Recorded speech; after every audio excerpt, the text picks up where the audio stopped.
Hello everyone, exercise some. आज start करने पहले मैं आपको एक इंस्ट्रक्शन देना चाहता हूँ कि जब भी आप एक्सरसाइज के मेरे एग्जाम्पल सोल्व करिए तब आपके पास एनसीईआरटी की टेक्स्ट बुक होनी चाहिए। ठीक है, एनसीईआरटी की टेक्स्ट बुक में आप क्वेश्चन आपको देखना है और यहाँ पे आपको उसके सारे सम्स के आपको आंसर मिलेंगे। तो नेक्स्ट सम के बारे में डिस्कस करते हैं। नंबर 3 हमने सोल्व किया था। नंबर 4 देखो, नंबर 4 में मैं पहले यहाँ पे एक चीज़ आपको बता दूँ।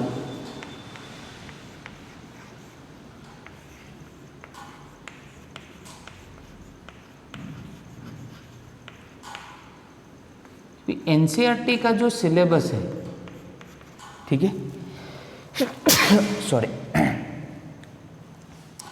उसमें बहुत सारे एक्सरसाइज और एग्जाम्पल्स में बहुत सारे क्वेश्चन ऐसे हैं जो लॉजिकल क्वेश्चन है, मतलब आपको सोच के उसको आंसर देने हैं।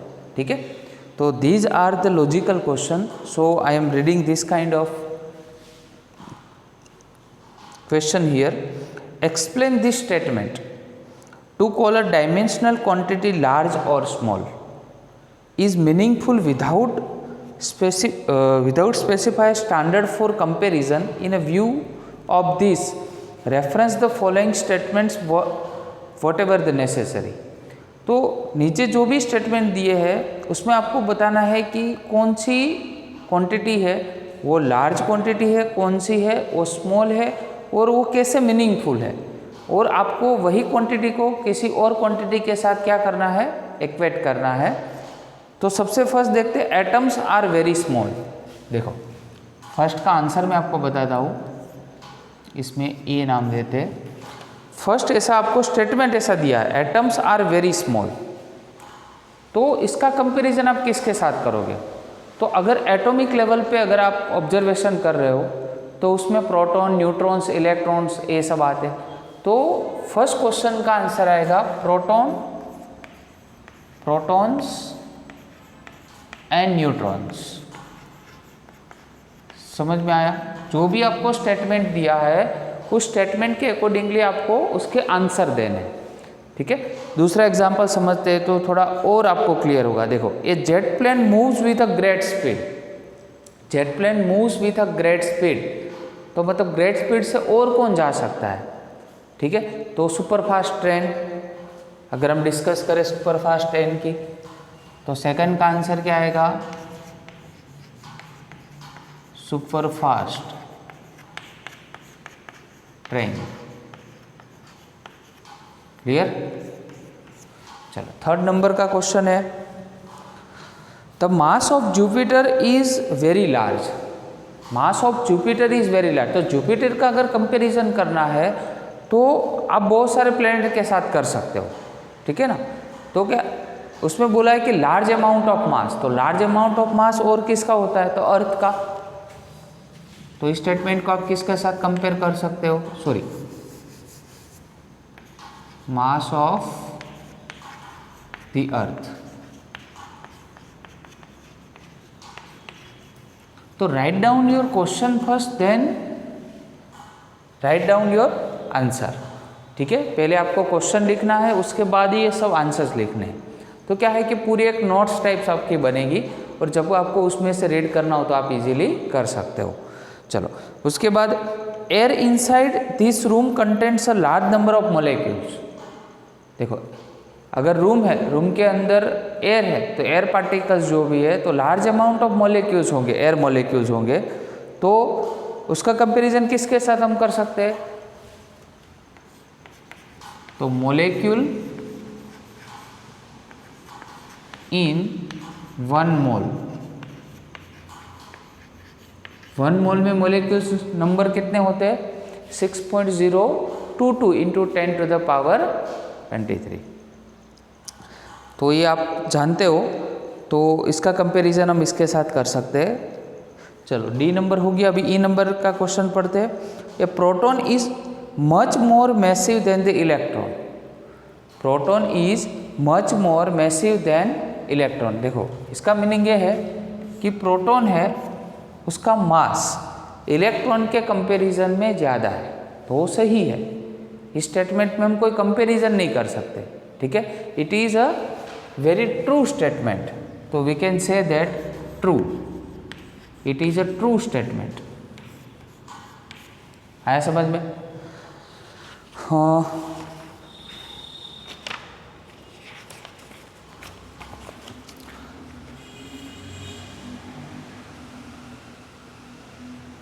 sorry, F number, we can say the speed of sound is much smaller than the speed of light. The speed of sound is much smaller than the speed of light. तो speed of light in vacuum कितना होता है? तो 3 into 10 raised to 8 is a very large amount of a speed. In which comparison is a comparison of speed of our sound? Yes, it is right. So we write here it is a true statement. Clear? So this kind of logical questions in NCERT textbook you can find and give the answer according to the question. Next, move on to the question number 5. It is a type of calculative part. A new unit of length is chosen such that the speed of light in vacuum is unity. So you have given a speed of light as a unity. So V is equal to 1 meter per second. What is the distance between the sun and the earth in the terms of new unit if light takes 8 minutes and 20 seconds? Light takes 8 minutes and 20 seconds. So time is given 8 minutes and 20 seconds. So first what you have to do? First you have to convert this unit into second. So 80 into 60, because 1 minute is equal to 60 seconds. So this one is a 60 second plus we already have given a 20 second. So 8 6 हो गया अपना 48 second plus 20 second, it is 500 second. Got it? Yes. Now what we have to find? To cover a distance. So our task is to find the distance. So what is the distance between speed and the time? So speed is equal to distance divided by time. So we just find out a distance. So speed into time. What is our speed? 1 meter per second. What is time? 500 seconds. So you can easily calculate 500 meter is the answer.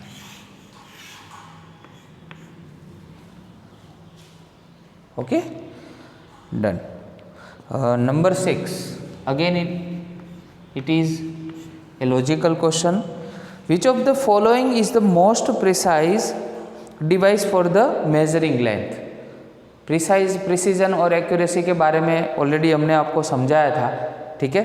अगर आपको उसमें कोई भी doubt है तो accuracy और precision वाला जो लेक्चर है उसको आप फिर से एक बार रिवाइज कर सकते हो, उसके बाद एक क्वेश्चन पढ़ो तो ये इजी हो जाएगा। तो कौन कौन से इंस्ट्रूमेंट दिए हुए, तो देखो मेजरिंग लेंथ के लिए आपको दिया हुआ है device, first device a vernier callipers with 20 division on the sliding scale. उसमें मैंने दो बताई थी, एक थी मेन स्केल और दूसरी वर्नियर स्केल थी। उसमें बोला है कि 20 डिवीजन का एक वर्नियर स्केल है, सेकंड है screw gauge of pitch 1 millimetre and 100 divisions on the circular scale, and the third one is optical instruments that can measure the length with in a wavelength of the light. तो याद रखिए तीनों जो instruments है उसमें जो vernier callipers और screw gauge है वो कोई लिमिटेड रेंज में है। That mean you can say it is use for around 10⁻⁵ metre for a calculation of 10⁻⁵ meter, but optical instruments beyond this you can go up to 10⁻⁷, 10⁻⁸. So optical instrument is very accurate. So answer is C, optical instrument. It is very accurate in the comparison of vernier calipers as well as micrometer screw gauge. Number 7. A student measure the thickness of a human hair by looking at it through a microscope of magnification. You have given a magnification. So the symbol of magnification is m, small m. He makes 20 observations and finds that the average width of the hair in the field of view of microscope is 3.5 mm. So you have given a average width of hair. Average width of hair. It is 3.5 millimeter. What is the estimated on the thickness of the hair? What is the estimated on the thickness of the hair? So you have to find the actual width of the hair. That means what we have to find here? Actual width of hair. Clear? So what is the formula of magnification? Magnification is given by average width of hair divided by actual width. So you have to remember this formula, and we will study in standard 12 in chapter 9 magnification. Actual width is equal to average width divided by m. What is average width here? 3.5. What is magnification? 100. There is no unit of magnification, so divide 0.035 mm is your answer. Sorry, 0.0035 is your answer. Sorry, again I mistake. Sorry for that. So we have to divide by 100. So it is 0.035 mm. So you can write like that, 10 raised to minus 3 meter. Okay. You can also write 3.5 into 10 raised to minus 5 meter as well. Okay, done. 10 raised to minus 5 metre as well. अगर आपको इसको centimetre में भी convert करना है तो centimetre में भी कन्वर्ट कर सकते हो. इस पॉइंट को आप इस साइड पे लेके आओ. ठीक है, तो 0.00 हो जाएगा और 10 raised to minus 2 हो जाएगा. तो 10 raised to minus 2 को हम सेंटी बोलते हैं. तो 0.00 यहाँ पे और एक जीरो ऐड हो जाएगा, बिकॉज ए यहाँ पे जब आ जाएगा तब इसके पावर में एक इंक्रीज होगा. तो 0.0035 ऐसे आप बोल सकते हो. क्लियर? सो ये फॉर्मूला है, ये आपको इसमें याद रखना है. चलो नंबर 8 के बारे में डिस्कस करते हैं.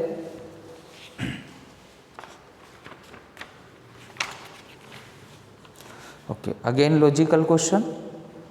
You are given a thread and a meter scale.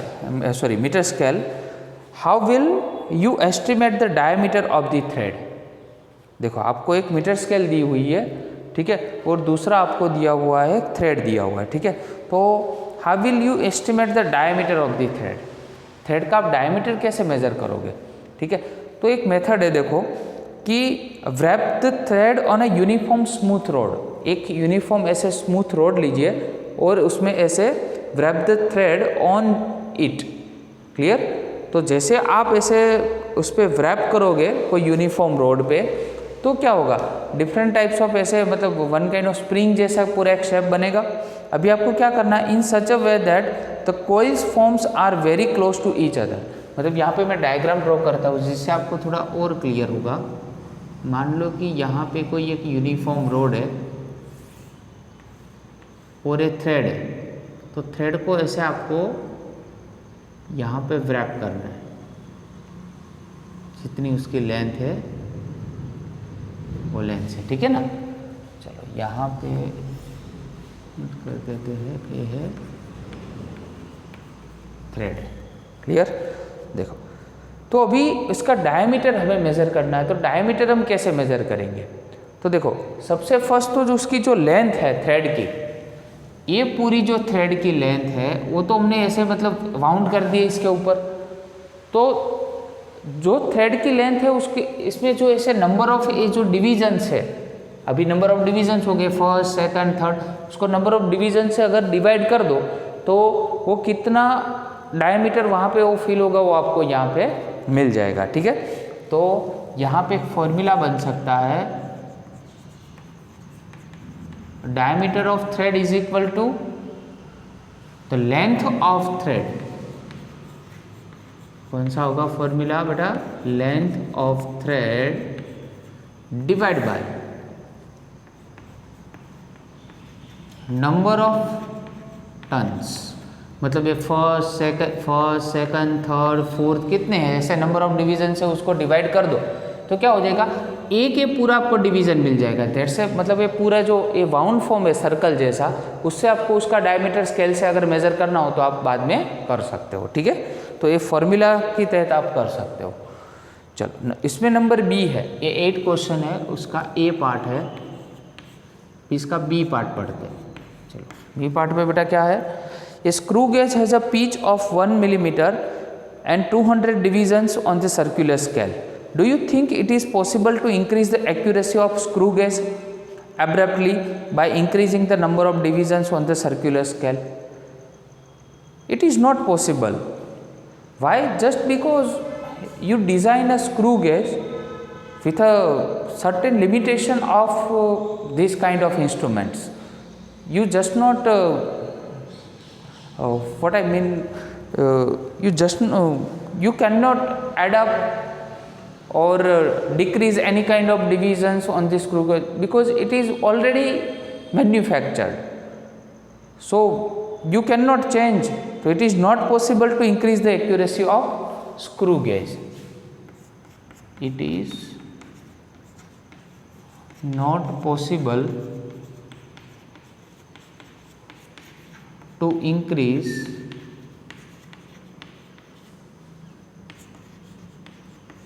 the accuracy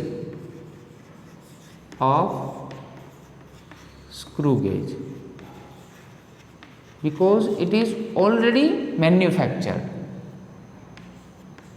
We cannot change any kind of ideas in a screw gauge. Clear? So number C is there. The mean diameter of this brass rod is to be measured by vernier calipers. Y is a set of 100 measurements of the diameter accepted to yield a more reliable estimate than a set of 5 measurements only. Clear? The mean diameter of thin brass rod is to be measured by vernier calipers. उसको vernier caliper से measure किया जाता है. Y is a set of 100 measurements of a diameter accepted to yield a more reliable estimate than a set of 5 measurements. तो set of 100 measurements is more reliable than the 5 measurements. देखो अगर उसमें 100 measurement क्यों लिया जाता है, question ए है, ठीक है। It is a more reliable estimate than a set of 5 measurements only. तो एक सिंपल मैं आपको एग्जांपल दूँ, अगर आप प्रैक्टिकल कर रहे हो लेबोरेटरी में, मैंने आपको कोई भी एक प्रैक्टिकल दिया, बाद में मैंने 3 स्टूडेंट का एक ग्रुप बनाया और एक 5 स्टूडेंट का ग्रुप बनाया। तो 3 स्टूडेंट का ग्रुप होगा, वो 3 डिफरेंट जो स्टूडेंट्स होंगे, ठीक है, वो 3 रीडिंग्स लेके मेरे पास आएंगे, और जो 5 स्टूडेंट का ग्रुप होगा वो डिफरेंट 5 रीडिंग मेरे पास लेके आएंगे।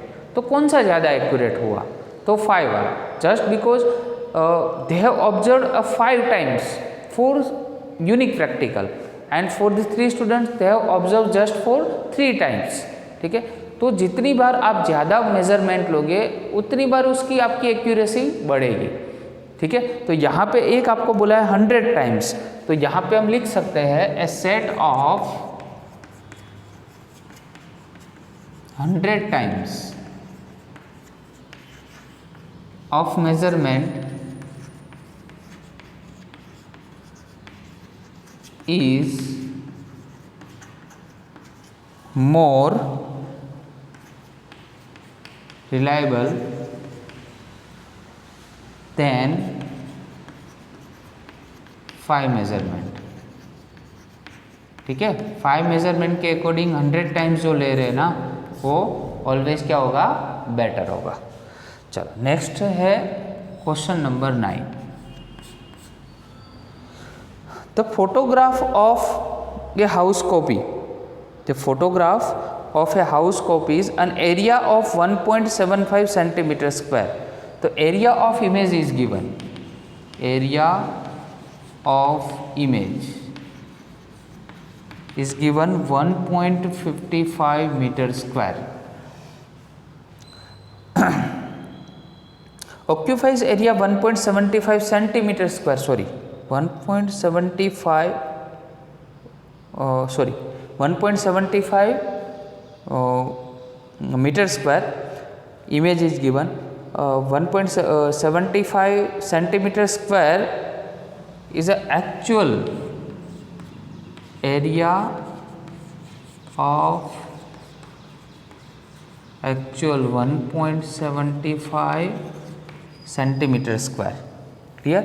So here the area of image is given 1.55 and area of actual is given 1.75. So we can convert it into, देखो ये हो गया हमारा मीटर का स्क्वायर, तो 1.75 10⁻⁻⁴ मीटर स्क्वायर, राइट।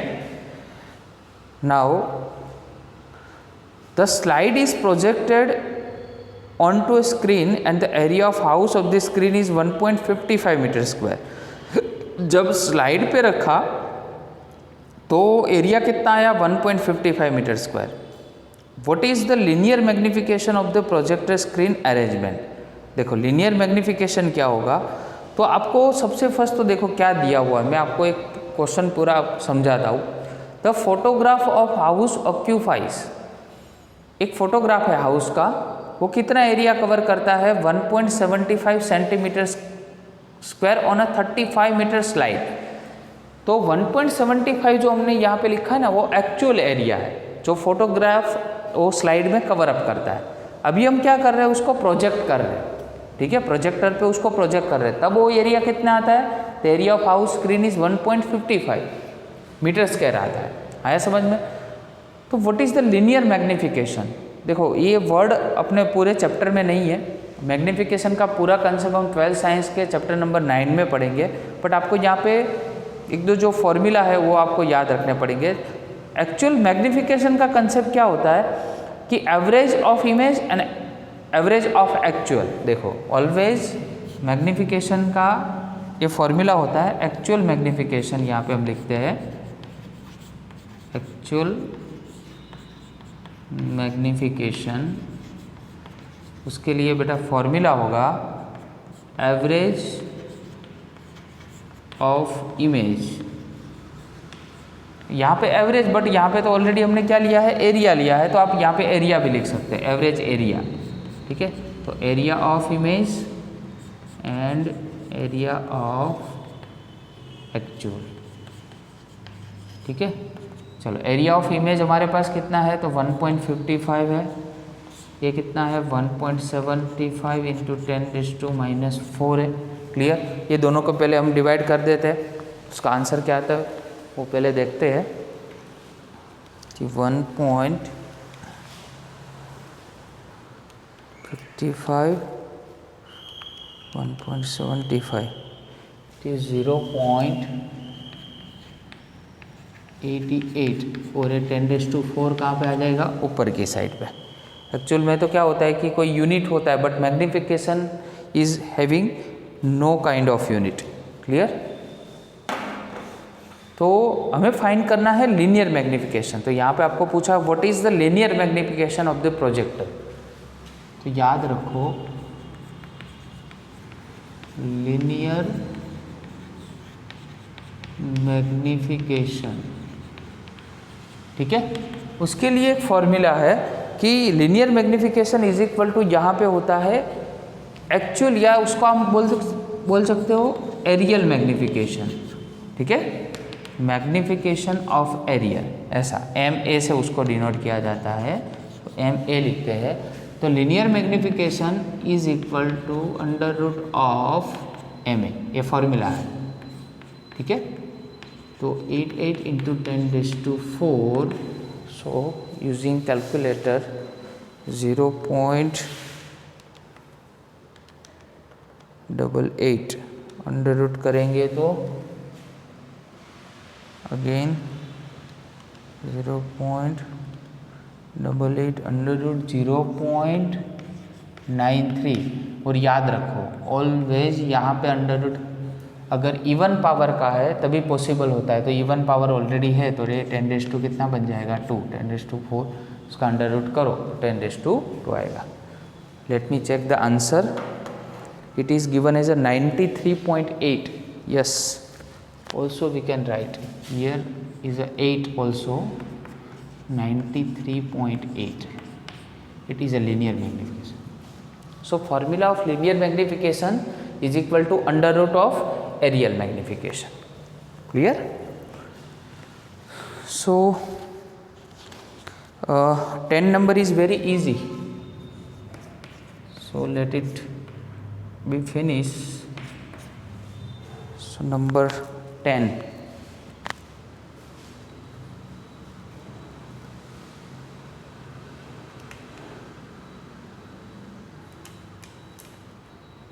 नंबर 10 में है सिग्निफिकेंट फिगर्स। फर्स्ट है 0.007 मीटर स्क्वायर, ठीक है। तो बताइए ये नंबर 0 से मतलब it is a less than of 1, तो आगे के 0 है वो काउंट नहीं करने थे, जस्ट एक ही डिजिट काउंट था, तो इसमें सिग्निफिकेंट नंबर कितने आएंगे 1, ये 7 वाला ही, ठीक है।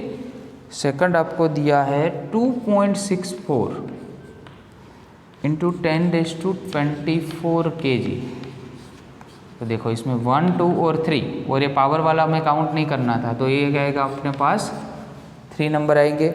चलो 0.2370, अगेन बताओ 2370, और यूनिट दिया आपको ग्राम और सेंटीमीटर⁻⁻3। तो ये आगे वाले 0 जो काउंट नहीं करने हैं 1, 2, 3, 4, बट डेसिमल प्लेस है तो नॉन जीरो के बाद 0 है तो वो भी कंसिडर करना है, दैट्स वाई 4।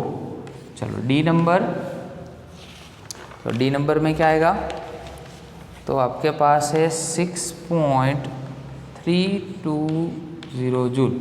देखो ये 0 तो करना है क्योंकि डेसिमल के बाद है ना, 1, 2, 3, 4, तो again it is 4, clear. ABCDE number 6.032, बताओ ये आपको बीच वाला 0 करना है, यस, तो दो नॉन जीरो के बीच में 0 है तो कंसिडर करना है, तो क्या आएगा 4। F नंबर 0.000, देखो ये इसलिए हम जल्दी कर रहे हैं क्योंकि आप जानते हो इस सारे रूल्स के बारे में, ठीक है ना। नंबर है लेस देन 1, तो 1, 2, 3, 4, तो अगेन इट इज़ 4, क्लियर। तो ऐसे जो सम है, मतलब ऐसे सिग्निफिकेंट नंबर के जो MCQs है वो 1 मार्क्स में VSQs या तो MCQs टाइप में आ सकते हैं, आया समझ में। तो 10 नंबर तक आज आपने कंप्लीट किया, वो पूरा आपको अगर एक बार समझ में नहीं आया तो 2 बार रिवाइज करना है, और कोई डाउट है ठीक है तो पूछना है। Okay, thank you very much.